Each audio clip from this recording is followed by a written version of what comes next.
ng init ng ulo ay itong mga nasa baba na mga gumagalaw. Alam natin na mayroon pang hindi ito mangyari kung walang nasa likod dito na mga mas powerful pa na tao. So dapat yun ay ma-unearth ng ating investigasyon. Not to defend the Duterte, no? We are there to see to it that balance at fair ang magiging investigasyon. Hindi pwedeng basta-basta nila ilihis kung saan nila gusto dadalhin yung direksyon ng investigasyon dahil nga sinasabi nga natin palagi kapag ang investigasyon ay hinahaluan ng pamulitika, walang mangyari sa investigasyon natin. Walang mangyari. Para na rin tayong nagdrama-drama. Kaya kailangan talaga na sabi lang, may korupsyon sa panahon ni Pangulong Duterte, then investigahan natin. Hindi dapat mag-concentrate tayo dito sa ganito kasi ito sabi na ganito at yung iba namang mga whistleblower dyan hindi natin konsentritan dahil yung mga sinabi nila ay baka aabot o hantong ng kanino. Dapat walang ganun, walang ganun. Dapat kung sa ano yung mga sinabi nila, we have to work towards that evidence at kung establish na talagang sangkot ang mga taong ito, then let's let the axe fall where they have to fall.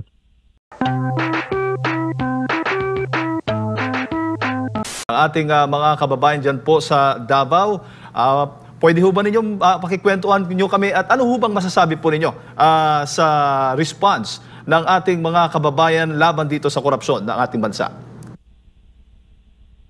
Well, nagsalita tayo doon dahil lahat man tayo dapat makikiisa dito sa pananawagan, no, sa accountability sa corruption. Lahat tayo ay galit sa corruption, so dapat tayo lahat ay magkakaisa, magsama-sama para ipalabas yung ating naramdaman na sama ng loob dahil sa mga pangyayari. So yun, so sumali tayo doon at nakita po natin na ang dami pong taong gusto talaga. Halos lahat ng Pilipino ay gustong matapos na itong ginagawang mga corruption. Opo, nakita po natin, marami po ang talagang galit at sumisigaw. Makita rin natin yung mga kabataan nasa middle class. Bihira mo lang yan na mapapasama sa mga rally, pero nakasama po doon nga sa naging pagtitipon laban po sa korupsyon noong September 21. Pero marami po sa mga kababayan natin, Senator, nagtatanong, what's next? Ano po yung magiging susunod o susunod po na mangyayari after nitong naganap na rally? Well, let's wait and see what will develop next, no? Hindi man tayo pwedeng, hindi man natin pwedeng ma-predict kung ano talaga ang next na mangyayari. Hintayin lang natin what will develop next. Depende na sa taong bayan kung ano yung kanilang naramdaman. Talagang hindi mo mapigilan yan kung magpapalabas yan sila ng kanilang mga hinaing. So hintayin lang natin what's next. Mahirap na mag-predict dahil hindi pa natin alam what will happen next. Opo, iba-iba po yung panawagan. Hati po yung ating mga kababayan, Senator. May ilan ang panawagan ay mag-resign. Si Pangulong Bongbong Marcos Jr., may ilan naman ay panawagan na panagutin pati si Vice President Sara Duterte. Ano ho ba ang masasabi po ninyo doon? Dapat hindi tayo mawala sa focus itong problema na ito. Dapat nakatutok talaga tayo dito kung hanggang saan aabot yung investigasyon, kung sino talaga ang mga mastermind nito, ay dapat kasamang mananagot. Lalong-lalo na yung mastermind. Dahil alam natin ngayon, itong nagsusurface ngayon ng mga nagbubuntungan natin ng init ng ulo ay itong mga nasa baba na mga gumagalaw. Alam natin na mayroon pang hindi ito mangyari kung walang nasa likod dito na mga mas powerful pa na tao. So dapat yun ay ma-unearth ng ating investigasyon. Opo. Alam po natin na nagtatagpo ang Pangulong Bongbong Marcos Jr. ng isang komisyon para tugunan nga ito, para imbestigahan ito mga maanomalyang flood control project sa ating bansa. Sa tingin po ninyo, ang sapat na ho ba itong ginagawang hakbang ng Pangulong Bongbong Marcos Jr. para talagang mapanagot yung mga nasa likod po ng mga maanumalyang flood control projects na ito at mga katiwalian pa dito sa ating bansa? Sana. Everyone is hoping na maganda ang kalalabasan yan. But then again, we have to make it sure na pag-usapan namin on the part of the Senate kung what will be our next step, no? Kung ihinto na ba namin yung aming ginagawang investigasyon ng Blue Ribbon Committee o ipagpapatuloy pa para mag-complement sa ginagawang investigasyon ng ICI. Pag-usapan pa namin yan, majority rules kung anong kagustuhan ng Senado. Patuloy pa ba ang investigasyon? Opo. Kabilang po sa mga pangalang nababanggit at sinisigaw ng mga kababayan natin during the September 21 mass protest ay ang mga pangalan ni dating Speaker Martin Romualdez at Congressman Zaldico na hindi po natin alam kung nasaan. Ang sabi sa Amerika, ang ilan nasa France. So ano ba ang dapat gawin po ng Pangulong Bongbong Marcos Jr. sa mga personalidad na nabanggit po, Senator, po para sa inyo? Dapat para maging transparent sa investigasyon at maging fair at maging just yung investigasyon ay dapat investigahan sila. Kasi nababanggit yung pangalan nila na sila yung nasa likuran sa mga koleksyon ng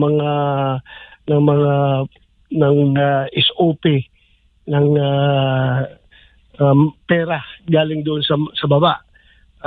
Nabanggit yung pangalan nila. So marapat lamang na they have to be investigated and harapin nila yung akusasyon laban sa kanila. Opo. Senator, marami po sa mga kababayan natin nagsasabi din po that after this rally, ano ba yung mga susunod na gagawin? Sang-ayon ho ba kayo doon sa mga nagsasabing dapat isa publiko yung salin ng mga mambabatas, ng mga opisyal ng gobyerno para malaman, para matuldukan na itong mga aligasyon tungkol sa korupsyon dito sa ating mga bansa, lalo na po sa mga nasa Senado, ilan at nandito po sa Kamara? Lahat ng mga hakbang na makapagbigay linaw sa lahat ng mga pangyayaring ito ay dapat nating gawin. Basta wala lang tayong ma-violate na batas, wala lang tayong ma-violate na provision ng konstitusyon, ay gagawin natin lahat yan. Opo.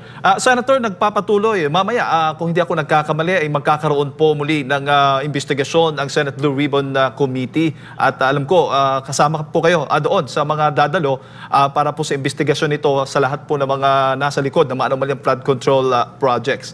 Ang dalawang senador po na nababanggit na di umano'y posibleng kasabwat sa mga maanumalyang flood control projects, si Senator Joel Villanueva at Senator Jinggoy Estrada. Sinasabi po ni Senator Ping Lacson kung sakali man po na mapatunayan na meron po silang involvement po dito, ay hindi po siya mag-aatubiling kakasuhan itong dalawang nabanggit na senador. Ano ho ba ang reaksyon po ninyo dito? Paano po ito makakaapekto sa kabuuan po ng Senado?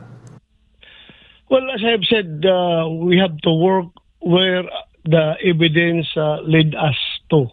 So, kung may tatamaan man at ma-prove na talagang sangkot sila, then they will be given their day in court. They can explain themselves. May due process naman tayo. At tingnan natin what will happen. Basta kung anong lalabas sa investigasyon na ito, ay dapat walang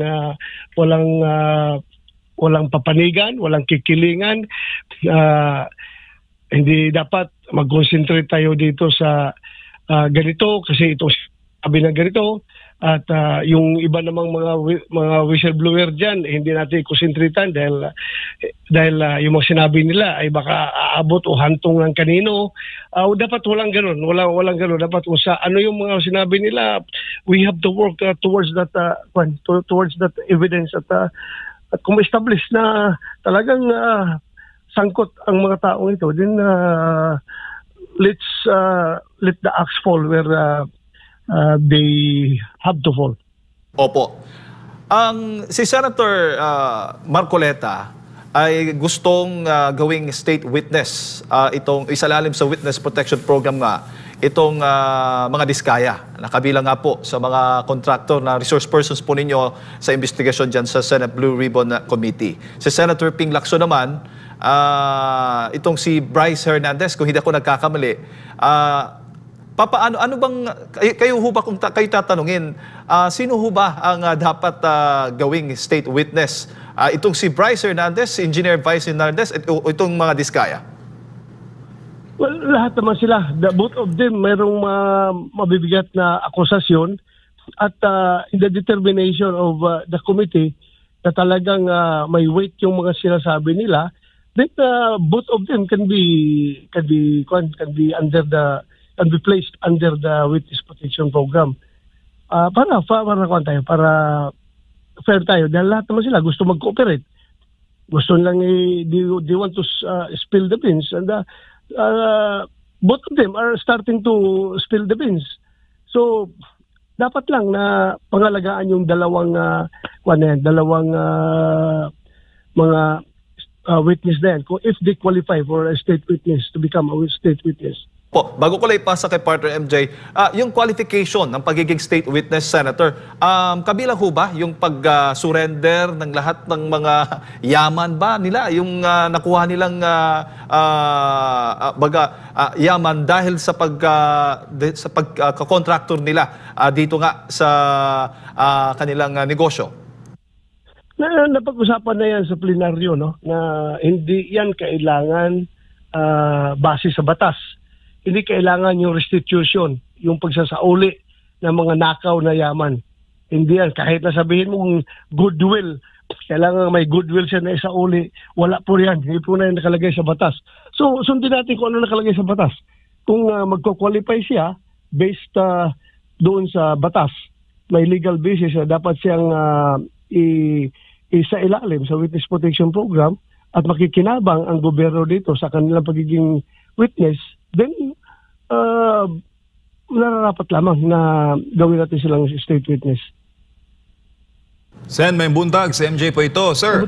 MJ. Opo, meron pong sinabi recently si Senator Tito Soto, kaugnay po sa issue ng investigasyon sa flood control. At sinabi niya, Senador, na naging catalyst daw dito o nabuko sa Marcos administration itong mga korupsyon sa flood control. Pero kung mulingi daw ka sa likod o kung lilingon ka raw, when you trace back, paglingon mo, mas matindi raw yung korupsyon o mas matindi pa yung nangyari, malalaking pera involved back 2016 to 2022.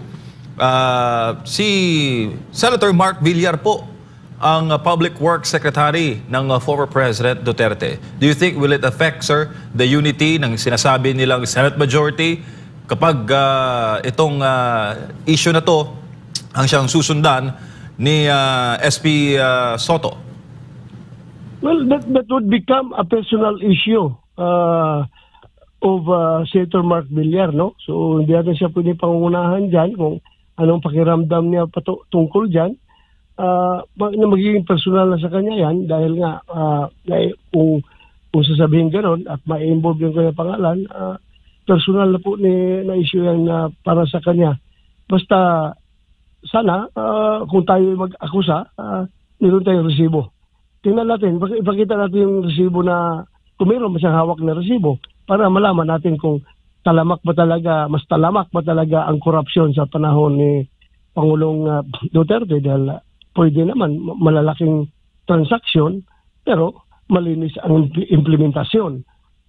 Hindi kagaya ng nangyayari ngayon. Hindi, I am not defending the Duterte administration, ha. Pwedeng mangyari na may malaking transaksyon pero malinis ang implementasyon. Pwede ring malaking transaksyon pero malaki rin ang korupsyon. So which is which? Diyan tayo dapat mag-concentrate. Hindi yung kaagad-agad magkukonklud kaagad tayo na mas malaki ang korupsyon na nangyayari sa panahon ni Pangulong Duterte. Dahil as I have said, lahat ng mga corrupt na mga opisyalis noon, kung meron man, matapang na talaga masyado kung pag-i-engage sa korupsyon yung mga opisyalis, knowing President Duterte na talagang galit na galit siya sa korupsyon. Sigurado ako na kailangan natin ipakita yung resibo kung saan ba talaga yung akusasyon na yan, meron bang katotohanan. Opo, si Len ay nanonood, Senator, mula sa Israel at tinatanong niya, kaugnay po sa tanong ko rin, magkakaroon kayo ng -2 sa Senate Majority, Senator, kung itong focus ni SP Soto ay tutuon doon sa investigasyon sa Duterte administration, wherein si Public Works Secretary Mark Villar, now Senator, kasama niya sa majority, at may kapatid, si Senator Camille Villar. Sir, ano nakikita mo?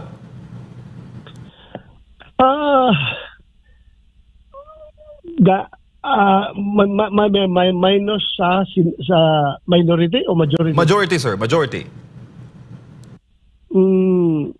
As I said, magiging personal issue nila yan eh. Personal issue nila kung anong kuha nila, anong nararamdaman nila at anong magiging decision nila patungkol sa kanilang membership sa majority o sa minority. Maging personal nila, mahirap na pangunahan natin sila. Opo, pero Sen, di ba napanood, alam ko lang kung napanood po ninyo yung hearing sa House of Representatives nang matanong po si Curly Discaya bakit lumobo yung kanilang kita panahon ng Duterte government.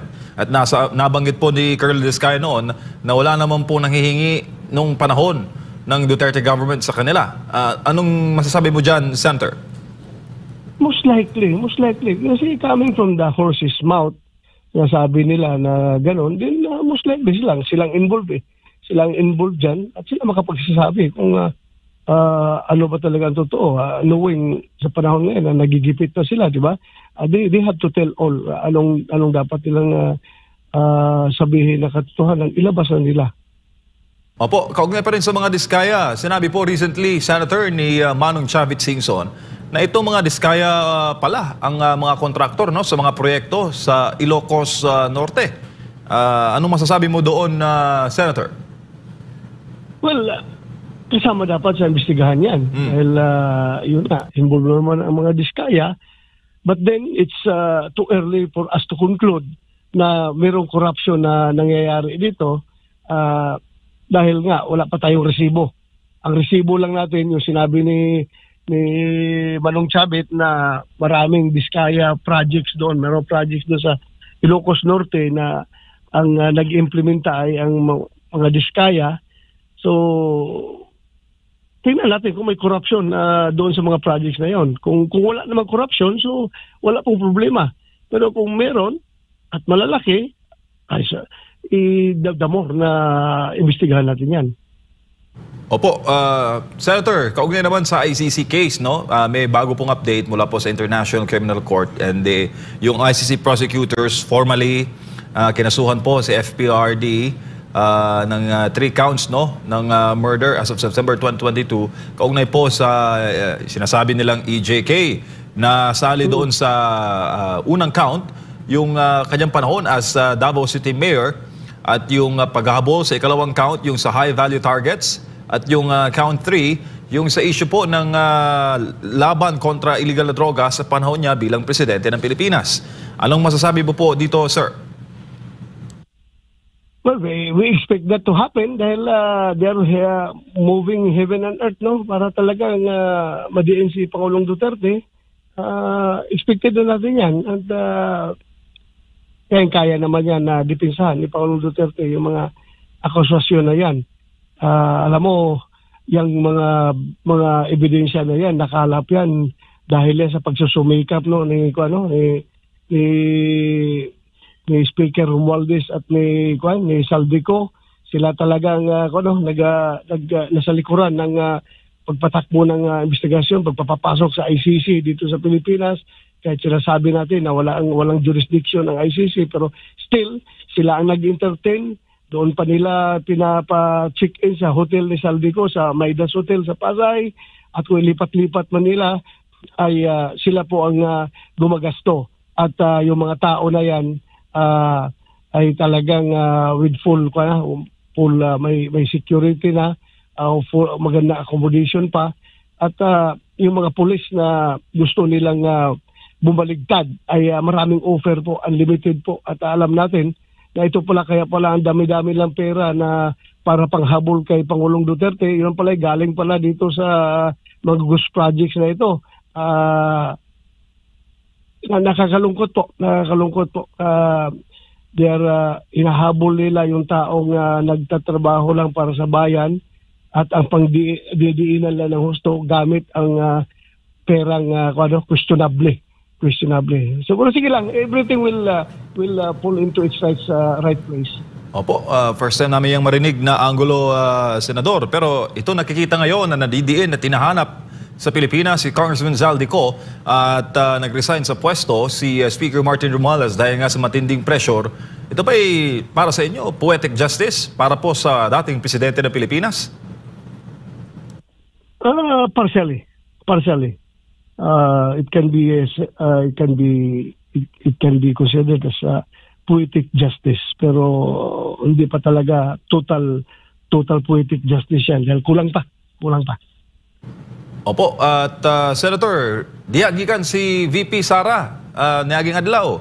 Baka naman pwede mong maikwento sa amin ang ilan po yung mga pwedeng maikwento yung mga napag-usapan nyo with the Vice President.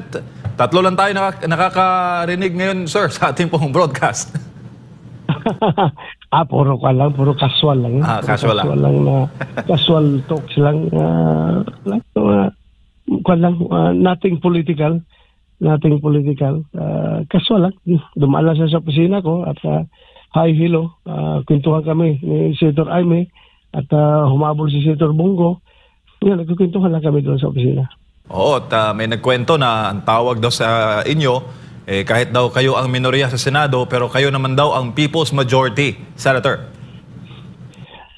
Well, pasalamat tayo kung maraming tao ang nakasuporta sa atin, no? Kahit na minority tayo, pero majority tayo sa puso ng taong bayan. Salamat po sa mga kababayan natin na sumusuporta dahil diyan lang kami kumukuha ng lakas. Kahit na pagdating sa Senado, ang power namin ay masyadong mababa kumpara sa majority, but still kung sa Bisaya pa yung tawag yung hindi man perdigana, basta manikamot me. We will do our best being the minority to make sure that everything is functioning properly dyan sa ating Senado. Kung sasabong pa, Sen, biya? Dihado. Oo, dihado ang tawag. Kaya na dihado ta, kumbati gihapon ta, muaway gihapon ta. Di ta pwedeng mo shuffle yung mayo. Opo. Sir, last na lang bago si Jade ulit. Ano pong masasabi ninyo na sa flood control investigations, kahit na nangyari ngayon na matindi ang mga pagbaha, last SONA ng Presidente last year, sinabi niya mahigit 5,000 na mga flood control projects na natapos, napondohan. After noon, na-fact check siya ng kalikasan, binagyo, at lumitaw itong mga pag-ulan. This year naman, mga pag-ulan na naman. Ngayon, may bagyong Nando, may bago na namang sama ng panahon na papasok sa Pilipinas. Pero, kung titingnan nun po, sir, at the top of the dome, Duterte pa rin ang suspect dahil nire-rewind yung investigasyon at tinuturo doon sa past administration. Ano masasabi mo doon, sir? Sige lang, hayaan mo na sila kung meron silang naratibo na ganon, kung meron silang plano na ganon, na ilihis patungo kay Pangulong Duterte. Sige lang, andyan man kami. We are there to not to defend the Duterte, no? We are there to see to it that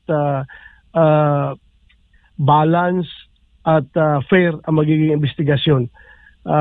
Hindi pwedeng basta-basta nila ilihis kung saan nila gusto tadalhin yung direction ng investigasyon dahil nga sinasabi nga natin palagi, kapag ang investigasyon ay hinahaluan ng pamulitika, walang mangyari sa investigasyon natin. Walang mangyari. Para na rin tayong nagdrama-drama. Kaya kailangan talaga, sabi lang, may korupsyon sa panahon ni Pangulong Duterte, then imbestigahan natin. Kayo mag-alala, imbestigahan natin yan. Hindi, walang exempted dito. Gagawin natin yan kung mayroong korupsyon sa panahon ni Pangulong Duterte. Pero alam natin na laganap itong mga sinasabi ng mga naglabasan na mga revelations ng mga resource persons na ating napakinggan, ay lahat naman ito 22, 23, 24, gano'n ng mga panahon. So, unahin natin ito. Andito yung andito yung umuusok, andito yung smoking gun. Sundin natin kung saan yung smoking gun. Nandito pa. Wag mo na magpaputok ng ibang baril para malihis yung ating atensyon. Tingnan natin, kung pupunta doon, darating tayo sa Pangulong Duterte na sabi nga nila, ang coverage daw sa ICI ay hanggang doon sa panahon ni Pinoy pa, para hindi alata na ang hinahabol panahon ni Duterte inatras konti gamay dito sa panahon ni Pinoy. Then silang we will not block, we are not going to impede any investigation. Pero makita man natin kung anong kalabasan yan. Basta importante wala tayong agenda na politika. Ang ating agenda dito is mapapanagot kung sino man ang nagpulsa nitong limpak-limpak na trilyon na salapi na nawawala dahil sa mga ghost at inferior flood control projects. At pagkagawa tayo ng legislation para hindi na ito maulit in the future. Yan ang importante dyan sa Senate investigation in aid legislation para magagawa tayo ng mga batas na pabawasan kung hindi man totally mawala itong corruption na ito. Opo. Senator, si Jade Pollitt, ito kahapon ay may pahayag din po si Presidential Communication Undersecretary Claire Castro na handa raw magpaimbestiga si Pangulong Bongbong Marcos Jr. Tungkol sa pagtanggap umano niya ng milyong campaign contributions mula sa mga kontratista noong 2022 elections. Ano naman po ang inyong masasabi dito? As I've said, lahat ng hakbang na dapat gawin para malaman itong lahat-lahat ito, gawin nila. Opo, at nakikita ho ba ninyo na seryoso ang Pangulong Bongbong Marcos Jr. sa paglaban sa korupsyon? That I cannot tell personally. Hintayin na lang natin. I am more interested on the results, not on the pronouncements. Opo. Hindi ako masyadong nakatutok sa pronouncement. Sa results ako. Hintayin natin kung ano magiging resulta. Alright. Senator, siguro huling mensahe po ninyo para sa ating libo-libong mga kababayan nanonood po ngayon sa ating social media. Sa ating mga kababayan, ako po yung nakikiusap sa inyo na huwag nating tantanan yung ating interest, yung ating kagustuhan na imbestigahan itong corruption na ito kasi grabe na ito. Ito kung sa English ba, this is enslaving our future generations. Wala pa silang kamuwang-muwang sa mundo, hindi pa sila pinanganak pero meron na silang utang na haharapin pagdating ng araw na sila magiging capable of paying their jobs at paying their debts individually. Meron tayong dapat na contribution na sa utang ng ating bayan. At dito naman sa present generation, tayo mismo na nakakaalam nito, ay ito is a direct affront to us, direct na pangluloko, direktang pang-iisa, direktang panggagago itong ginawa na ito. So dapat yung ating itong galit natin sa corruption ay wag nating timutan, wag nating ihinto, kundi ipagpatuloy natin hanggat maayos na itong lahat. Alright, Senator, daghan kayong salamat sa inyong pong panahon at sa pagbibigay po ng impormasyon ngayong umaga. Sa ulitin po, mabuhay po kayo. Thank you, sir. Salamat sa inyo, Jed at MJ. Ayun po, Citizen.